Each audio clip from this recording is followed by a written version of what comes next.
In the late 1800s and early 1900s, the U.S. government struggled with anti-competitive practices between businesses. Part of the concern was related to artificial pricing practices that harmed consumers. In response to these monopolies, cartels, and trusts, Congress passed two major pieces of legislation: the Sherman Antitrust Act and the Clayton Act. The Sherman Antitrust Act passed in 1890. The Sherman Antitrust Act was the first major legislation passed to address oppressive business practices associated with cartels and oppressive monopolies. The Sherman Antitrust Act is a federal law prohibiting any contract, trust, or conspiracy in restraint of interstate or foreign trade. Even though the title of the act refers to trusts, the Sherman Antitrust Act actually has a much broader scope. It provides that no person shall monopolize, attempt to monopolize, or conspire with another to monopolize interstate or foreign trade or commerce, regardless of the type of business entity. Penalties for violating the act can range from civil to criminal penalties.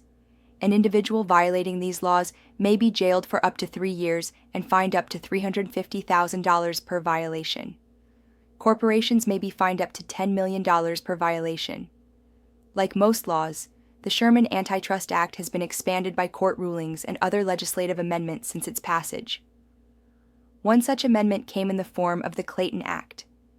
The purpose of the Clayton Act was to give more enforcement teeth to the Sherman Antitrust Act.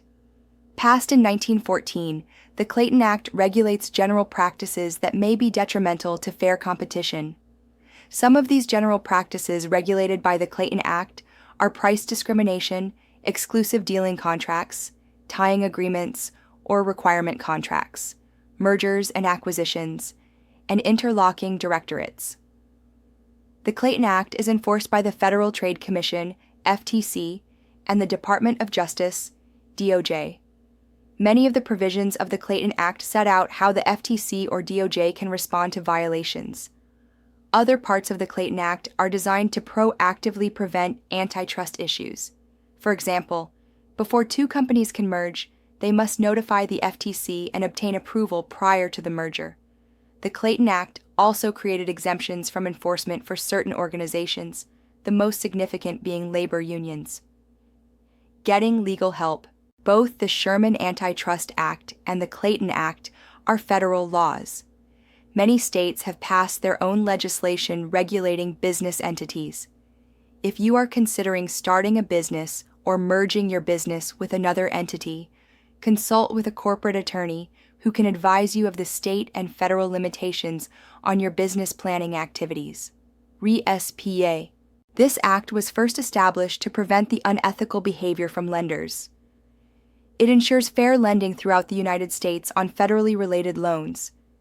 It prohibits requiring large escrow account deposits. It requires the lender to supply the buyer with accurate, up-to-date information of all settlement costs. It prohibits kickbacks to the lender, which lead to unfair lending for others. This act was designed to protect potential homeowners and enable them to become more intelligent consumers.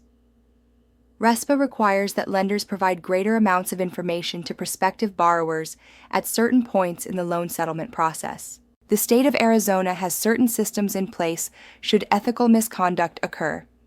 One such entity is the Recovery Fund discussed in ARS 32-2186. The Recovery Fund is a way for the public to be reimbursed for direct out-of-pocket loss due to the actions or inactions of a licensee. The Recovery Fund is a state-regulated fund and has many stipulations to the payouts. First, there are certain parties that cannot collect from the Recovery Fund.